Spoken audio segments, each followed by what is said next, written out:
फिर कहते हैं कुद कांचड़ी चढ़ी चित पे तू हो गया मनुष्य नागरे, सूझे नहीं सजन सुख सागरे बिना प्रेम बैरागरे। या कुबद कांचड़ी चढ़गी चित पे और होया मनुष्य नागरे। ओए होए। एक बहुत बड़ा अधिकारी था, उसका इकलौता पुत्र, उसको बहुत अच्छी तरह शिक्षा देने के लिए उच्च मतलब अच्छे हाई फाई स्कूलों में उसको प्रवेश दिला के पढ़ा रहा था। एक गांव में एक बहन थी, उसका पति मर गया और उसके 15-16 एकड़ जमीन थी और वो हकीकियों की लड़ाई संघर्ष में मार दिया किसी ऐसे झगड़े पे। तो उसको ये चिंता होगी थी कहीं तेरे बेटे ने भी ना मार दे। इकलौता पुत्र था उसका भी, माई का। वो अपने बेटे को लेकर के अपने पीर में रहने लगी, अगर इसको वहां पाल दूंगी। और वो जमीन दे दी ठेके पे और वहां से अपना सामान ले जाओ, गुजारा कर रही थी। लड़का उस समय वो 2-4 वर्ष का था, फिर वो 15, 16, 20 साल 18 वर्ष का हो गया। तो उसके लड़के ने कहा, माँ चल अपने घर पर हम अपनी खेती खुद कराएंगे, या मामा के घर में कब तक रहेंगे, अपना घर है वहां चलेंगे। तो उस माई ने आकर के जिनको वो ठेके पर जमीन दे रखी थी, साजे पर दे रखी थी, जैसे भी हिस्से में, उनसे कहा भी हमारी जमीन छोड़ दो। उन्होंने जमीन त्यागने छोड़ने से मना कर दिया कि हम जमीन ना छोड़ दें। उसने फिर पुलिस में रिपोर्ट की। अब 15-16 एकड़ जमीन थी, नहर के साथ बहुत अच्छी उपजाऊ जमीन थी। वो बात उस बड़े अधिकारी तक पहुंच गई। उसने देखा, पता कराया, भी देखो ये जमीन उनके कैसे है, कब्जे में क्यों है, कैसे है, जैसे भी। तो उनको पता चला पटवारी से कि ऐसा कोई नहीं है, विशेष कोई कब्जे वाली बात इनकी है नहीं और ये सेट हो सकता है। तो उसने उमाई को टाइम दे दिया कि तू 5-7 दिन के बाद आना, हम इसकी इंक्वायरी करते हैं, तेरी जमीन दिवा देंगे। जब दोबारा वो माई गई तो उसका लालच आ गया बड़े अधिकारी के, 16 किले जमीन तू को ना खरीद ले, सस्ती मिल कती।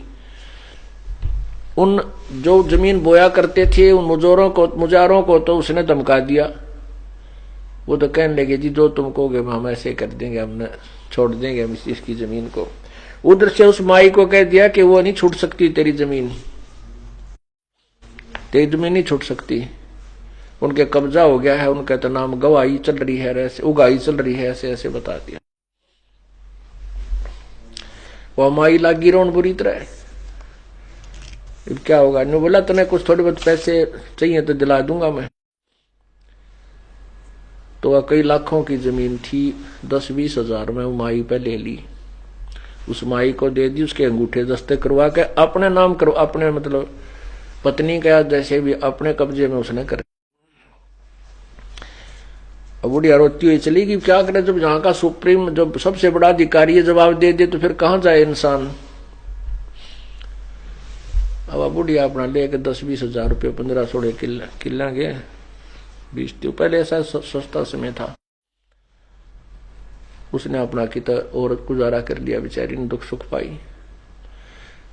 अब उस अधिकारी ने जिसने उसकी मदद करनी चाहिए थी, उसका फर्ज कर्तव्य था, उसने उस कव्वे वाला काम किया, काग वाला काम किया। कैसे, जैसे गधे की कमर टूट जाती है, जख्म बन जाता है, गधे की कमर पर जख्म बन जाता है काम करता है।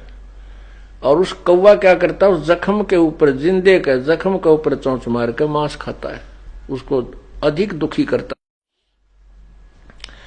तो उस अधिकारी को चाहिए तो था उस माई की मदद करता, कोई बात ना माई, ऐसे ऐसी स्थिति है और आपका जमीन आपको दिलवाई जाएगी, क्योंकि ये कर्तव्य है उनका। उसके स्थान पर उसने अपने लालच में वह जमीन अपने करवा ली, अच्छा ला दिया बाग नहर के साथ में। सोचा था बुढ़ापे में वहां खूब सैर सपट्टे करा करूंगा और तेरे बालक सेठ हो जाएगा तेरा बेटा। अब वो इकलौता लड़का था, खूब पढ़ाया लिखाया, लड़के को भी अच्छी पोस्ट मिल गई, शादी की तैयारी थी, कार दुर्घटना में वो लड़का मर गया। जिसके लिए उसने कुबद कमाई थी, जिसके लिए उसने पाप कमाए थे, बिरानी आग में जड़ा था, वो लड़का ही ना रहा और वो पाप रह गए उसके ऊपर। आगे देखना क्या होगा उस व्यक्ति के लिए। तो यहां बताते हैं कि कुबद कांचड़ी चढ़ गई चित पे, तो हो गया मनुष्य नाग रे। ओए होए, अब उस नाग जैसा काम कर दिया, डंक मारा उसने, उस अमाई बर्बाद होगी। अपने स्वार्थ के लिए वह जमीन उसने अपने नाम करा ली। अब वो लड़का है ना रहा जिसको सुखी देखना चाहता था, उसने किधर दामाद बरतेंगे, पड़ोसी लेंगे, भाई बंद बांटेंगे, और वो बनेगा गधा लंबी कमर का। तो यहां याद दिलाया जाता सत्संग के अंदर, कुबद कांचड़ी चढ़ रही चित पे, तो हो गया मनुष्य नाग रे। मनुष्य वाला काम छोड़कर नाग वाले काम शुरू कर दिए।